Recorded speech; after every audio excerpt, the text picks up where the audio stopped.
And welcome to the Flight of the Cardinal, the sports video year in review, as we'll be taking you through the regular season, the playoffs, and the championship basketball game of these young men, the high-flying, high-soaring Lowell High School boys varsity basketball team. And let's get the regular season underway.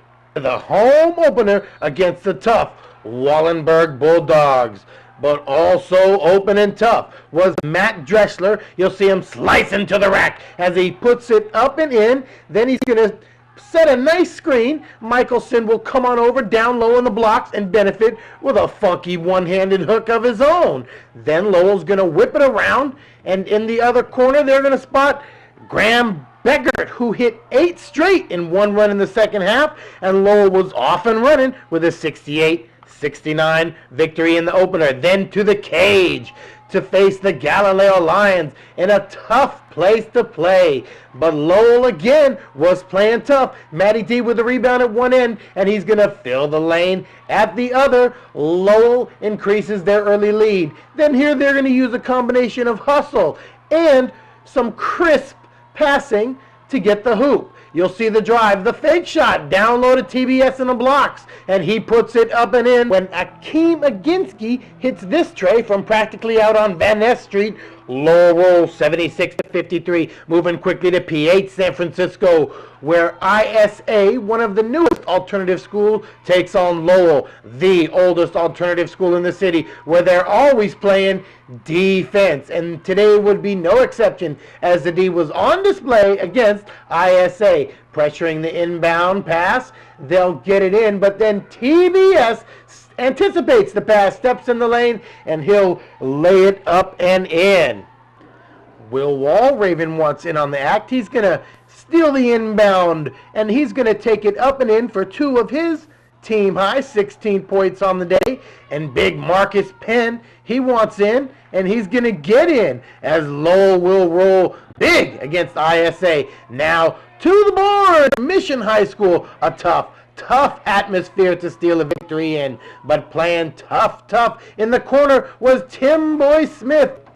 Ben Marlborough can do that too. And then let's watch Lowell constantly playing that D in the backcourt, on the press, up in the people's face, anticipating the pass. Prentice Wells comes up with a loose ball, the bounce pass down to Matt Dressler for 2 of his game high, 21 plus the foul. Now, if you want to win in the barn, you must remain calm and not let your emotions take you out of your game. Now, that's easier to do when you've got a head coach like Rich Forsland, who seemed to have everything under control. Let's watch a little more D by Graham Beckert, who seals the game, 83-71 for the Bears. Now going back to friendly territory to take on an over-talented Phillip and Salah Burton Puma team. And that would be Matty D crashing to the boards. One time up and in. Let's see him go to the rack again as he crashes up and in. The hut contact plus the foul. And the hometown crowd is appreciative of that. Moving on, it's the sneaky little point guard. Herb Hampton slides in with a nifty little finger roll up and over the hoop. Then TBS with a man in his face nails the tray to the delight of the hometown crowd. Matty D finishes him off with a slicing high glass move, and the Pumas go down 67-47. Next up, the Washington Eagles over in the Richmond district, just across the park. And let's check out that crisp interior passing. Michelson benefits with the 18-foot jumper. Then the defense, that's Sparks, who picks it, shoots it, and count it with a nice soft 17-and-a-half-footer. Then Willie Michelson shows he's got handles as he drives and dishes to Matty D. And the day belonged to Michelson as he had 18 points on the day. And the Eagles would bow to the Cardinals by a final score of 63-64 and feeling confident 6-0 going into the game against Balboa. But things would be different against the Bay Area's #1 rated team, the defensive and offensive specialists, the Balboa Buccaneers. But also a defensive specialist for the Cardinals was Ben Marble with his 3 swats on the day. None of them better than that one that had the Lowell faithful who showed up on their feet. Will Walraven wants to contribute as he's going to steal the pass, gather himself the nifty behind-the-back dish to his partner in crime. They'll put it up and in, but Lowell would eventually fall to the Balboa Buccaneers for their first loss of the season. But when you're feeling down and you want to get healthy, there's nobody better to get healthy against than the O'Connell Boilermakers. Everyone slicing to the rack against OC. There's Young slicing in, Graham Beckert, and then you'll see Gavin McCrane powering in, and he lifts to a game-high 16, and Norman Sue is going to close it out in a 104-59 romp where just about everything was going right for the Cardinal. Next up to Woodrow Wilson High School, the home of the Warriors, but LHS came ready to battle along with the feisty little point guard Hervanten. Also out on the wing was Tim Boy Smith with a tray, not one, but two. What else would you expect from him, and what would you expect from Norman Sue? Nothing but a technically sound jumper. Then Hervanten with a quick pass between two defenders. Matty D's going to slap glass, and Coach Forsland had his boys playing heads-up ball, if you know what I mean, and they had just about everything down. The swat on the defensive end and the near dunk on the offensive side. Next up would be the playoff-bound Lincoln Mustangs, but here comes Welsh weaving through the defense. He'll put it up and in off the glass, then anticipating the pass one more time with the cradle finger roll high up to the rim. Matty D. Hervanten driving, gathers the D, the quick dish, the hut reverse from Michelson. Then I won't reverse the tape, but this is another reverse from Michelson, and Lowell is going to go on to handle the snag. Next up, the tough McAteer Jaguars, but Coach Forsland has the personnel to handle them. He inserts Prentice Wells into the corner, who launches the Rainmaker and counted for 3. Then Welsh is going to drive with a little twisting English off the glass shot one more time, but this time he'll drop the dime, and Matty D will put it up and in, plus the foul. Lowell is rolling. Then watch the defense, the pressure, the pick, and the sweep behind the back pass.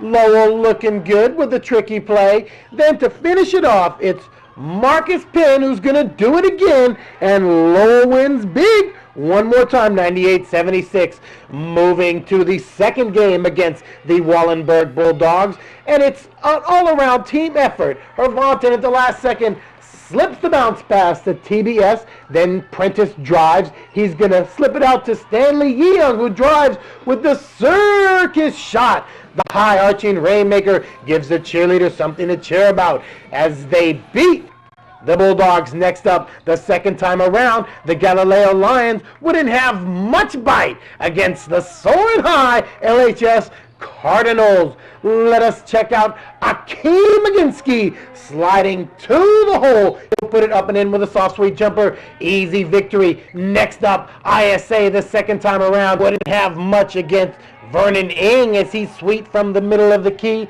and the icing on the cake for Yeong as he nails the beautiful three-point shot.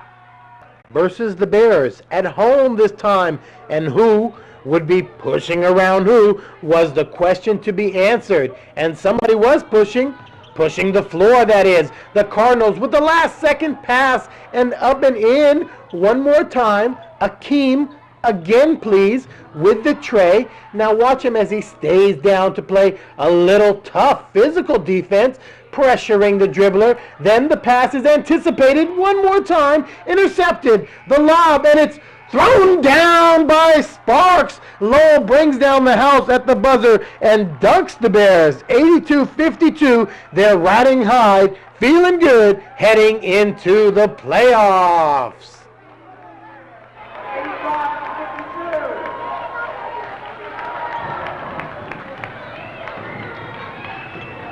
In round one of the playoffs, the Cardinal would be taking on the green of the Wilson Warriors, a team that they had handled twice in the season. And starting it off for the Cardinals was Norman Sue with his technically sound jumper. The first one for two. Then he's going to stretch it out a little, show he's got range, and he'll drain the second one for three. And then, all of a sudden, out of nowhere, this kid, Tim Boy Smith, the Superstation, he starts going crazy, berserk, buck wilding on him with the Fandango threes from all over the place. 6 threes, in fact. Go ahead and count them in the first half alone. He'll finish with a game-high 18 points on a dazzling display of deep three-point execution. And moving into the second half, Lowell would keep up the pressure, always running, always gunning. The touch pass sparks hard to the rim, plus the foul. Lowell not letting up. It's Young who's going to do it from the offensive end with a top of the key tray. Then he's going to do it from the defensive end as well. Watch him muscle up as he rips the ball away, push the floor with a nifty pass between two defenders for the finish. And even Jeff Leong wants to get in on the act as he squares up from the corner. Nothing but net. Counted, plus the foul. The young man is psyched, and Lowell will show no mercy in the playoffs as they roll big over the Wilson Warriors, and they move on to much tougher play in the second round at Kezar Pavilion, where they would be taking on a running and gunning Stang team, and Lowell would have to play physical if they wanted any hope of pulling this one out. Let's check out how quickly Lowell gets the ball around to the open man on top of the key. It's Matty D who drains the three. One more time, run it. Welch with the bounce pass to Marble, plus the foul. Lowell is up 14-9 at the end of the first quarter.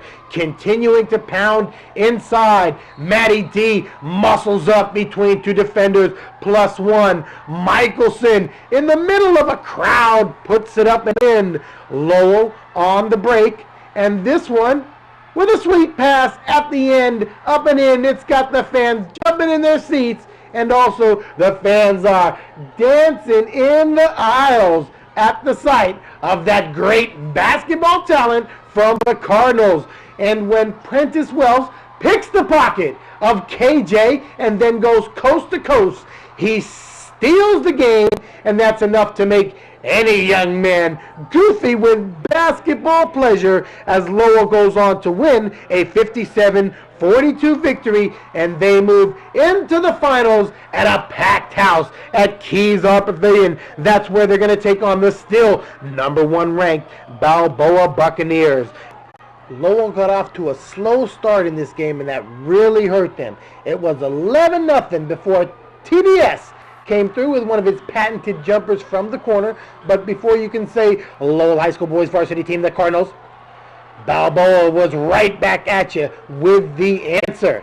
10th grader, 6'1", Jake Sparks gave the offense a needed lift as he crashes in off the glass for two. He's going to do it again as he fills the lane, plus a little contact and the bucket. And when Adriano Orvanton leans in to make this slicing shot off the glass, Lowell was back in it, down just 8, 28-20, moving into the second half. But in the second half, Balboa continued to make its presence felt while Lowell was still trying to steal the game away.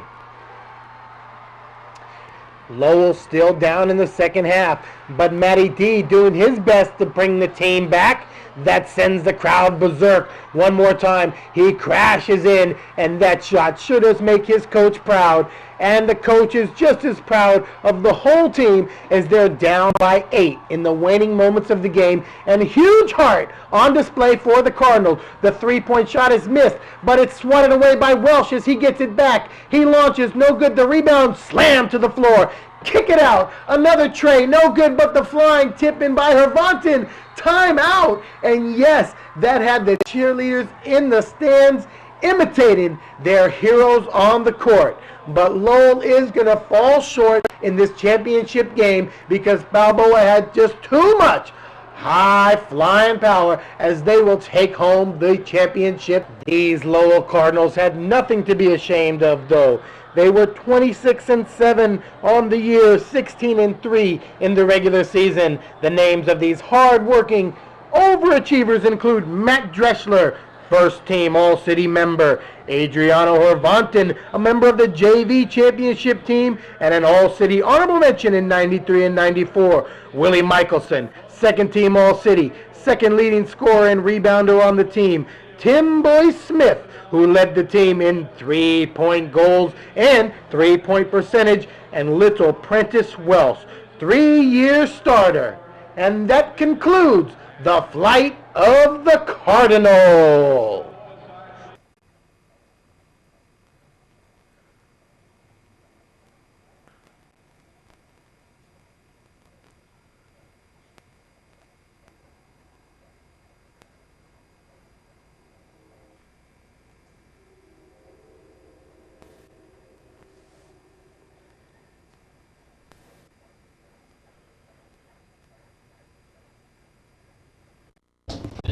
Let's hold that part till the end. So. Doug Kayabia, sophomore. Gary Fong, sophomore. There's a plug over here. George Tan, sophomore. Vernon Ing, freshman. Up there, right? Evan Leong, freshman. They're going to go on Tony Stubblebine, sophomore. Brian Wan, freshman. Noah Mariavi, freshman. Michael Strom, freshman. Eugene McGrain, freshman. Alex Chan, freshman, and Danny, my sophomore.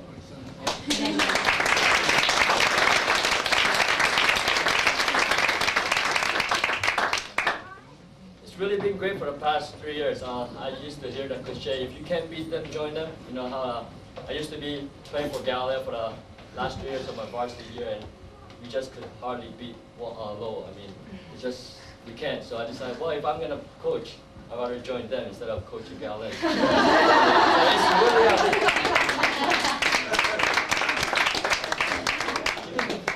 It's really very honoring for me to stand with all these kids right here and being a part of them and being a leader for them. And like Forsen said, this is my 3rd year. Even though we didn't win the championship, but inside of me, I think we have just accomplished just as much, if not even more, because I have stressed to the kids throughout the season, as they could probably see through me, that winning is not my highest goal. But then, you know, if we could win it, then that's great. But I think throughout the season we see a lot of improvement through them, and not only that, during right now even when most of them are involved to is some of my spring league, and they still keep on improving, which is great. That's all we really want from the kids, and regardless who's coaching them next year or throughout their basketball career, I think they're going to do great. It's been very rewarding for me to have the privilege of coaching your sons. I mean, I think at this young of age, having to coach, you know, 18, 20 youngsters is not easy. I'm sure you guys know that. But I managed to survive for the last 2 years, and I'm really looking forward to.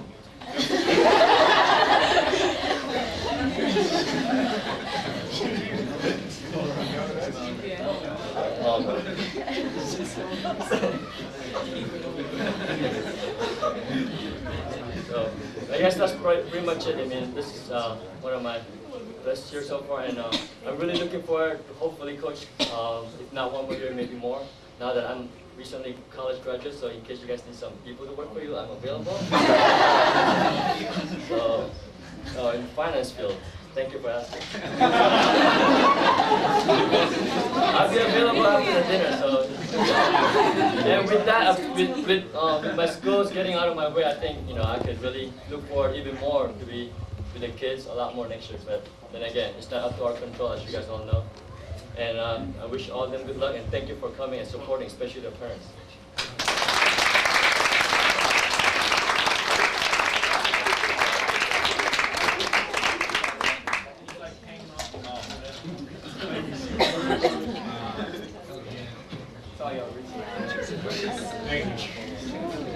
Okay, you guys can return to your seats, I guess. So, standing.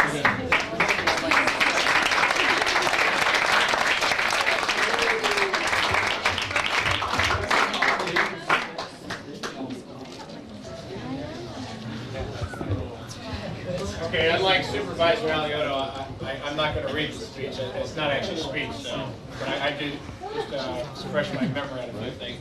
I want to highlight a few. Don't talk bad about her. She's still here, Rich. You have to read it to make Bob feel good, not to make yourself feel good.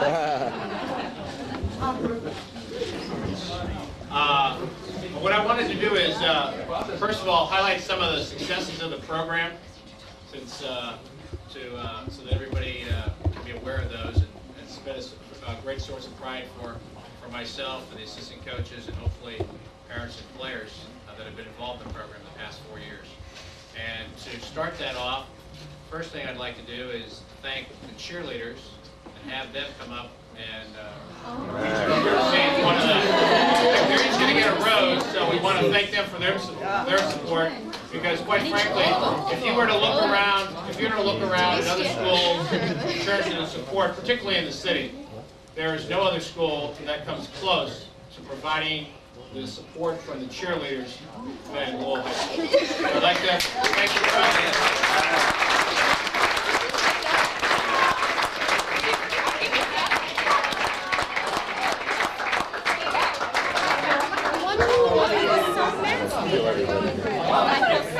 Somebody has to.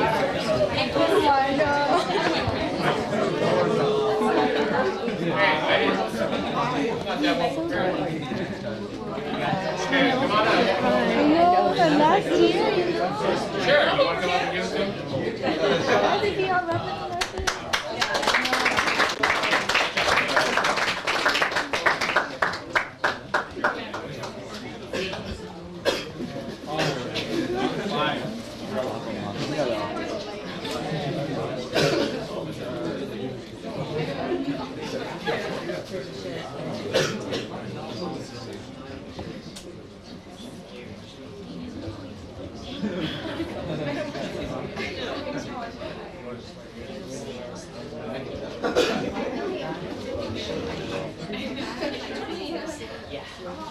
That would be a good idea.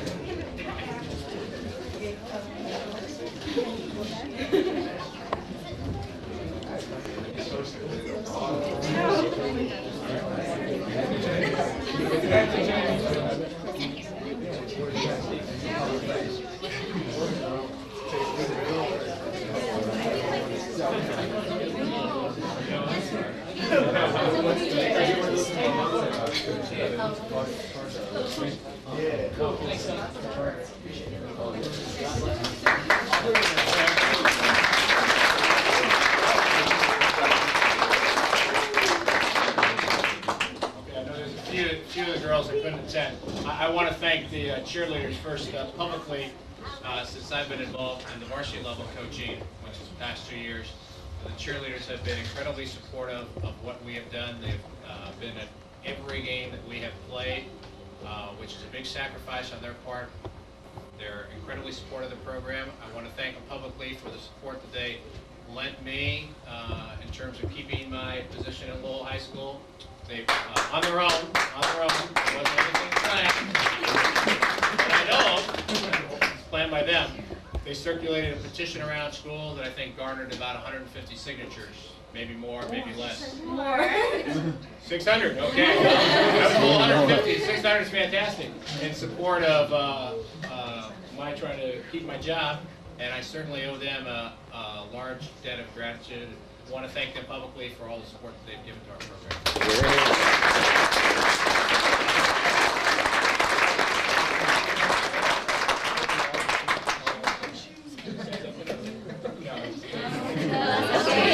Okay, you're welcome. One final cheer.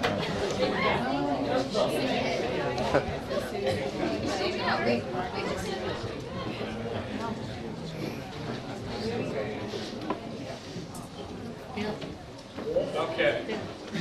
You're doing pretty well on time so far. Okay, I'd just like to highlight some of what I consider successes. You know, I came to Lowell High School 4 years ago. I came from a program that had a tremendous tradition at Reardon, where I graduated.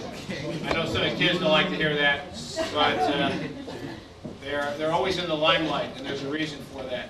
And some of those reasons is, I was asked the other day, someone asked, what's the making of a successful program? And I gave them 6 responses. I think they were a little overwhelmed that I came up with 6 different areas of what I considered successful in terms of our program. And those are the following. First of all, you have to have the players and their support and respect. And I think that's evident, and I'm very thankful to them, and always will be, for the support that they provided for me, as well as the rest of the coaching staff, 4 years I was at Lowell. Second is the parents. Okay, you can't have a successful program without parental support, and particularly to all the seniors, 3 of whom have been with me for all 4 years. I know that's probably going to scar the rest of their lives. Therapy will probably get them through it, or they'll have flashbacks or something. But I'd like to salute those 6 parents in particular. Carrie and Yasha Aginski, Calvin and Michelle Welsh, Arlene and Bob Drexler, Claudio and Giovanna, I was going to say Urban, but Urbatine. Like always, you never told me that previously, so guess that's it. Okay, Debbie and Gifford Boyce Smith, and Linda and John Michelson. Okay, I'd like to salute those in particular, those 6 parents.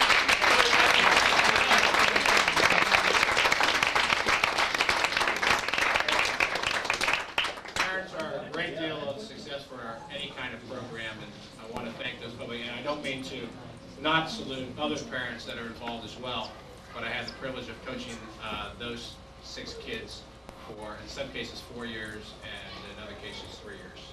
And they all got to play. They all could play too, which is a big help. Makes my job a little easier.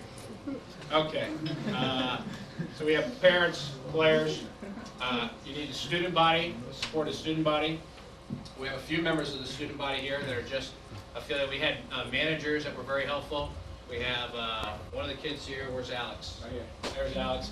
Alex C., who played for us as a junior. He's also involved in the paper. Wrote a number of nice articles about our program and so forth. Johnny Neiman. Neiman, is that correct?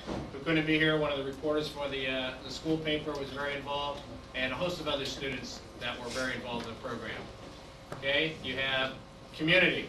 Okay, you have people in the community that are helpful. Okay, 2 people I can salute the most who give of their time completely and with no pay at all are coaches in this particular year that helped assist me. That's Peter Pollitt, Dr. Peter Pollitt.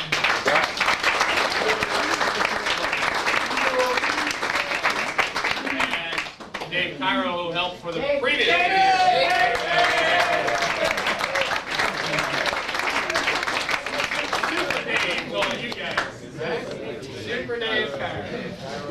We'll have Prentice come up and do invitations later. Because he's got everybody down, which is really sad commentary. Okay, so we have community. I'd like to thank also, I'm sure there are some alumni here. I know some of you, I know John Michelson graduated from Lowell, and I'm sure there's others here as well. Okay, but the alumni was very supportive for us for this year in particular. They helped raise $2,000 or donated $2,000 for us to buy the new warm-ups that we had this year. And they also helped in organizing the dedication of the gym, the Benny Neff Gymnasium now, and putting together or helping work with me on the alumni game, something I know that hasn't been done previously at Lowell in some time. Okay, and finally, although they couldn't be here with us, but I'll thank them anyway because they have been very supportive of me and all the efforts that the rest of us have been involved with in terms of developing the program. Barbara Prado and Paul Chang, the administration. So those are the 6 components.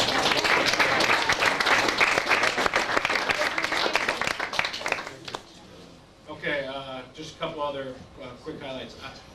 I think we're all very thankful for the support that we received this year, both the publicity that the kids were able to garner from their play, the level of enthusiasm that the program where it was at, and again, I'm thankful for all the parties that were involved in building the program. So I want to again thank you publicly for that. Some other accomplishments that I thought were real important.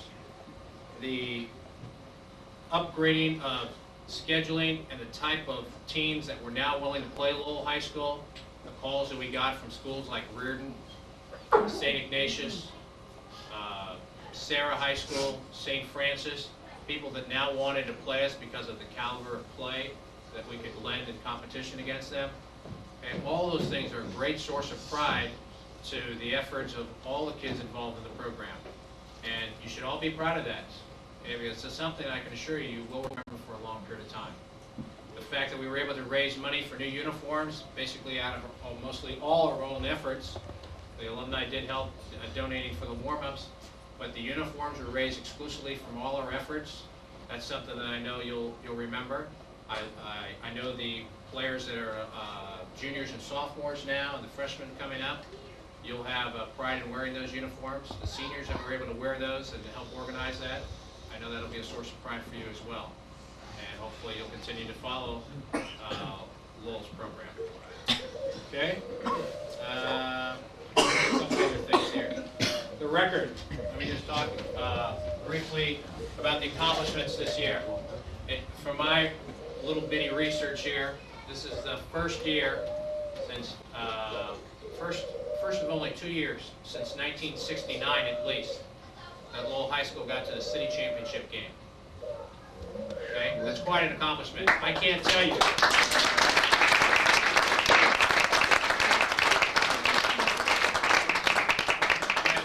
I say, as I said, the reason for the success of the program is the 6 components, because I'm not going to stand up here and I'm not going to say that it was because of my efforts or anything like that. It's because of everyone's efforts that we were able to accomplish these things. And that's why I single out those 6 areas, because if you don't have all those components, I quite frankly don't believe you can be as successful as we were this year. Okay, so this is only the second time in the past, 25 plus years that Lowell High School got to the city championship game. Okay, record of 26-7, was rated as high as 9th in the San Francisco Examiner Bay Area prep poll. That was probably a little overrated, as I told some of the kids. But nevertheless, I'm not going to cry about it. And we ended up finishing 20th, which is a major accomplishment for Lowell's program. We got inordinate number of congratulations and respect from all circles, opponents, opposing coaches, fans of just basketball. I received a letter from one individual. I don't even know the gentleman. I don't even know if he graduated from Lowell High School or anything. He's a history teacher at San Francisco State.